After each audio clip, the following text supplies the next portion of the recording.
I'm sure you've heard the news. The sky tonight is not just a spectacle, it's a symphony of colours and light. Above us, a swirling miasma of colours dances across the heavens.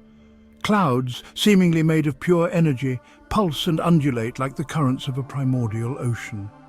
These are not just clouds, they are living tapestries weaving a story across the sky.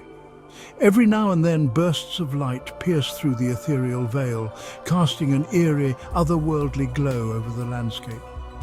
It's as if the stars themselves have decided to join the performance, adding their own shimmering notes to this celestial symphony.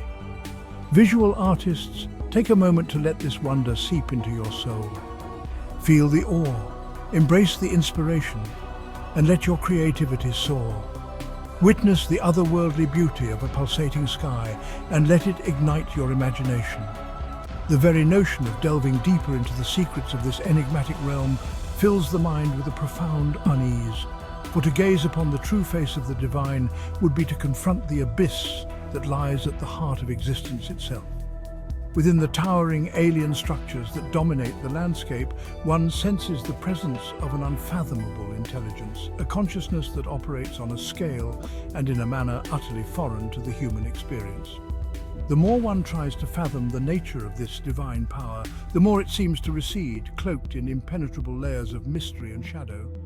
It is as if the divine has woven a veil of obfuscation around itself, deliberately concealing its true nature from mortal eyes.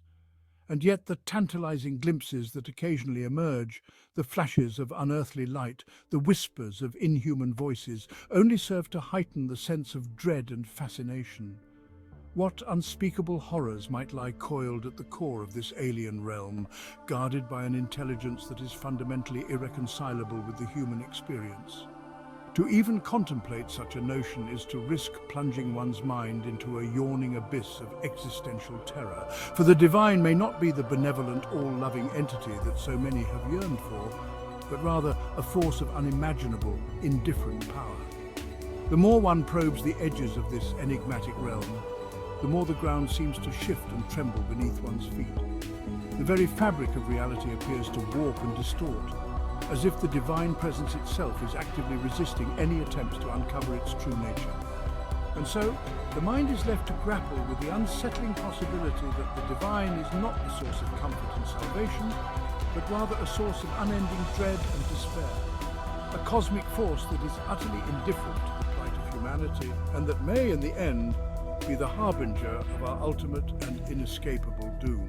The more one dares to venture into the inner sanctum of this alien realm, the more the sense of foreboding and dread intensifies.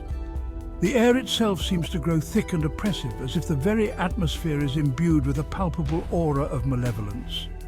The once towering sentinel-like structures now loom over the landscape like monolithic, impenetrable fortresses, their surfaces etched with arcane symbols and hieroglyphics that defy all attempts at translation or comprehension. It is as if these structures are not merely inanimate objects, but living, breathing entities imbued with a sinister sentience that watches and waits, ever vigilant against the intrusion of the profane.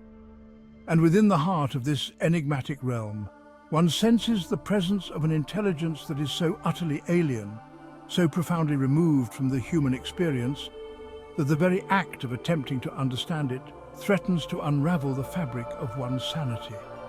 The whispers that once haunted the periphery of consciousness now grow louder, more insistent, until they seem to reverberate within the very depths of one's being. The voices are not those of any known language, but rather a cacophony of inhuman screams, clicks and chittering that seem to emanate from a plane of existence beyond the reach of mortal comprehension. It is as if the divine has withdrawn its veil of obfuscation, revealing the true unspeakable nature of its essence, a maelstrom of primal, unearthly energies that defy all attempts at categorization or understanding. And with this revelation comes the dawning realization that the divine is not a benevolent, all-loving entity, but rather a force of such unimaginable, indifferent power that to confront it is to risk being consumed, body and soul, by the very fabric of existence itself. The mind reels, grasping at the edges of sanity as the realization settles in that the divine is not the source of comfort and salvation, but rather the harbinger of a doom so absolute and all-encompassing that to even contemplate it is to invite the abyss to swallow one whole. And in the end, the only solace that remains is the desperate, fleeting hope that one might somehow escape the clutches of this alien realm before the true nature of the divine is laid bare, and the final, inescapable curtain descends upon all that is.